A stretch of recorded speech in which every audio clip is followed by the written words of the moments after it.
Voilà les Américains avec les organisations soi-disant des droits de l'homme qui commencent à attaquer les FAMA et le Burkina Faso, simultanément le Mali et le Burkina.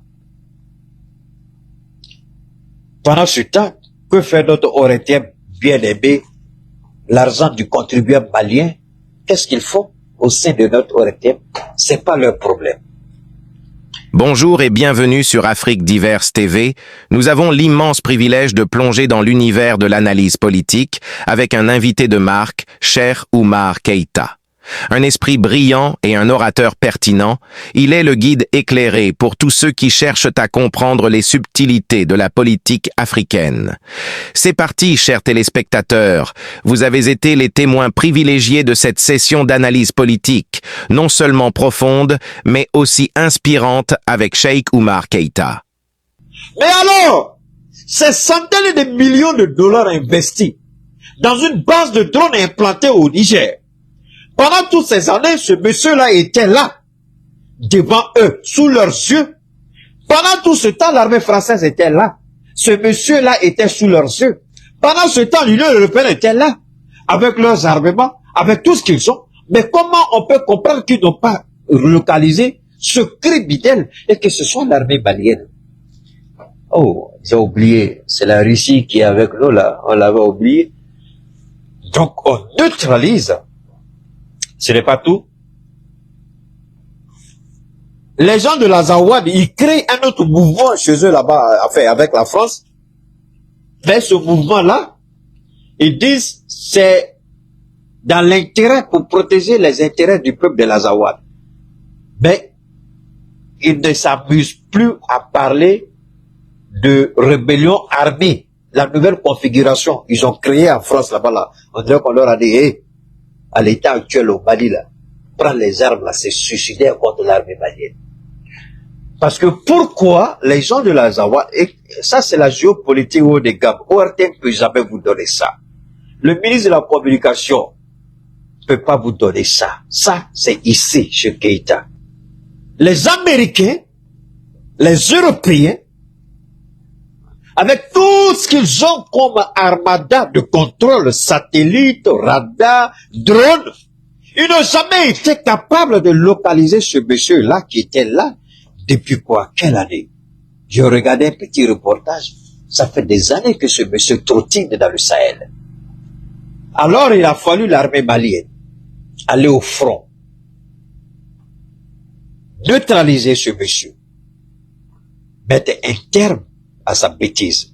Ce n'est pas le Mali seulement. Le Burkina a neutralisé un grand nombre de terroristes. Maintenant, écoutez bien. Voilà pourquoi je dis que le ministre de la Communication doit démissionner. Et je maintiens ce que je dis. Il doit démissionner. Parce que ce qu'on attend de lui, on ne voit pas. Ce qu'on attend de l'URTM, on ne voit pas. Je viens. Voilà les Américains avec les organisations soi-disant des droits de l'homme qui commencent à attaquer les FAMA et le Burkina Faso, simultanément le Mali et le Burkina. Pendant ce temps, que fait notre Oretien bien-aimé, l'argent du contribuable malien? Qu'est-ce qu'ils font au sein de notre Oretien? C'est pas leur problème. Il faut que la haute autorité prenne des décisions pour que l'Oretien se rende compte qu'elle doit faire un travail. Et ça, c'est pas un problème pour le ministre. C'est pas un cas pour le ministre. C'est pas une inquiétude pour le ministre. Un média d'État qui n'est pas à la hauteur, le ministre n'est pas inquiet, c'est pas un problème. Tous les ministres viennent, ils repartent, ils se succèdent, ils s'en vont, mais leur reste droit dans ses bottes. Aucune amélioration de son programme. Aucun aménagement pour devenir une télévision, une communication de guerre, une communication de combat. Non, on dort comme s'il n'y a rien. Le monsieur qui a été neutralisé, le terroriste, il y a un autre groupe terroriste qui est venu, qui a déposé les armes. Ils disent qu'ils ne peuvent pas supporter le rythme que l'armée malienne impose au terrorisme. Il y a un rythme que notre armée a imposé. On ne vous permet plus de vous organiser. Je lisais tout à l'heure avant de commencer mon direct, les VDP du Burkina Faso ont neutralisé une dizaine de terroristes. Aujourd'hui, ils s'apprêtaient à aller commettre des exactions. Les VDP avaient des informations, donc ils se sont organisés et puis ils sont venus en pleine préparation de leur sortie d'attaque. Ils ont été neutralisés. C'est le dernier attaque que vous allez planifier. Du moins, c'est la dernière attaque autant pour moi que vous allez planifier de toute votre vie. On les a expédiés en enfer. Aujourd'hui au Burkina. Et le Mali surveille jour et nuit notre espace. On traque. Avant, on s'asseyait, ils venaient nous attaquer. Ce n'est plus la même chose. C'est ce que le général dit. Aujourd'hui, nous les recherchons, nous les traquons dans leur dernier retranchement et nous allons les liquider. C'est ce qui s'est passé avec Hugo. On allait le chercher, on l'a fait sortir, il avait échappé une première fois. Alors vous commencez à comprendre que l'Algérie est très remontée. Vous commencez à comprendre la frustration de l'Algérie et de la Mauritanie. Pourquoi les Américains veulent s'installer en Mauritanie? Mais en réalité, ils veulent doubler les gens. Les Américains veulent s'installer en Côte d'Ivoire. Il y a une de mes amies que j'appelle affectueusement ma chérie.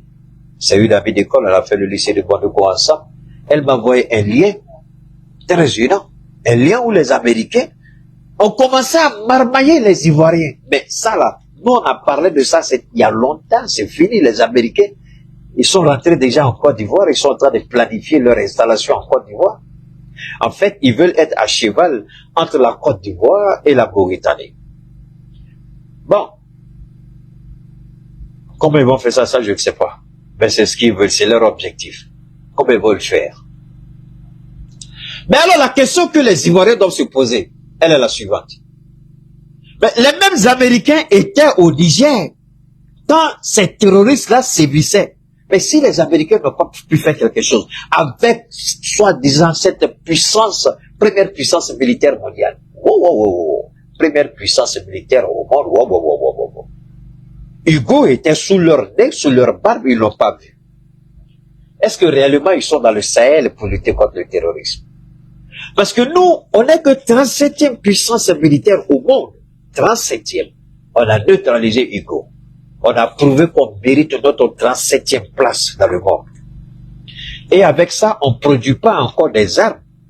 Alors, quand on va commencer nous-mêmes à fabriquer nos armes, sinon à commencer à fabriquer nos munitions, parce qu'il y a une usine de fabrication de munitions qui sera bientôt installée au Mali. On peut acheter les armes, mais nous-mêmes, on va produire les munitions des armes qu'on achète, le temps qu'on commence à produire nos propres armes. Alors, quand on va commencer à produire nos munitions, donc de la 37e place, quelle place on va occuper? Les Américains en Côte d'Ivoire peuvent faire grand-chose, je ne crois pas. Puisque ce sont les mêmes Américains qui étaient au Niger, dans leur base d'Agadez, avec plus de 1100 soldats américains, une base de drones qui a été construite à des centaines de millions de dollars. Mais ils n'ont pas vu Hugo. Ils avaient promis une récompense. Mais nous, on l'a neutralisé. Parce qu'on a des équipements adaptés à notre combat. Maintenant, vous allez en Mauritanie, je ne sais pas, ça à nouveau est la Mauritanie. Dans tous les cas, nous, on reste vigilants face à nos frontières. C'est parce que nous avons scellé les deux frontières avec l'Algérie et la Mauritanie qu'on a pu liquider Hugo. Parce que c'est l'Algérie qui permettait à Hugo, je crois que c'est un Marocain. Si je ne me trompe pas, c'est un Marocain. C'est un Marocain. Donc, il jubilait entre le Mali et l'Algérie. Et tout récemment, après la frappe des Fama, il y a un grand groupe terroriste qui s'est retrouvé où? En Mauritanie. Donc, vous voyez, souvent, j'ai beaucoup d'admirateurs et d'admiratrices en Côte d'Ivoire, mais quand je dis pardon, Ivoiriens et Ivoiriens, qui ne résident pas forcément en Côte d'Ivoire, beaucoup sont en France, en Europe, et même pas plus tard qu'hier, il y a dit que, Keïta, faut parler à vos autorités. J'ai dit, est-ce que vous savez que nos autorités sont mieux informées et plus informées que Keïta? Parce que je comprends quand les gens disent ça, parce que très souvent, quand je dis quelque chose, 2 ou 3 jours après, vous voyez la chose, j'ai toujours dit, Dieu me met dans l'esprit d'Assimi Goïta. Donc, pas seulement Assimi, le capitaine, le général, Dieu me met dans leur esprit. Donc, quand je dis quelque chose, c'est que c'est la chose, ils ont déjà mûri, ils se sont déjà apprêtés pour l'accomplir. Et quand moi je parle, ce n'est que bon, je n'ai pas l'expression coïncidence, mais Dieu fait que les deux choses marchent de pair. Parce que déjà, Dieu savait que voilà ce qu'ils ont décidé et j'ai ça ici, j'en parle. Donc, quand les Ivoiriens nous disent, Keïta, il faut que vraiment faites sécuriser vos dirigeants, ce sont les meilleurs, sécuriser vos frontières. Alors voilà une réponse aux Ivoiriens qui nous apprécient par rapport à ce qu'on fait. On n'est pas complaisant, on est réaliste et pragmatique. Voilà nos forces armées qui méritent amplement et, je sais pas, bellement, la position de 37e puissance militaire au monde. Voilà la preuve qui est là. Pourquoi et ça c'est un classement des Américains, pourquoi les Américains nous classent ainsi? Parce qu'on a pris le temps de reconstruire une armée qui n'existait que de nom. Donner de la force, de la vitalité, de la vigueur à cette force armée. Et qui fait aujourd'hui, qui force aujourd'hui l'admiration même de ceux qui sont nos détracteurs. Ce gars-là, il se croyait intouchable. Ce terroriste qu'on a liquidé là, il se croyait intouchable. On l'a liquidé.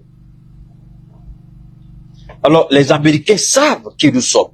Alors, ce n'est pas seulement, excusez-moi, ce n'est pas seulement les Français, comme ce général que vous venez, ce général dont j'ai lu tout à l'heure, qui aujourd'hui rend hommage à nos forces armées.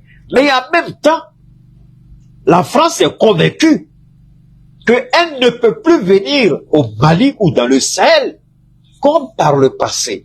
Et si elle doit revenir, soit ces deux options, soit elle vient, non pas en paternaliste, non pas en néocolonialiste, mais comme un partenaire qui nous respecte et que nous respectons.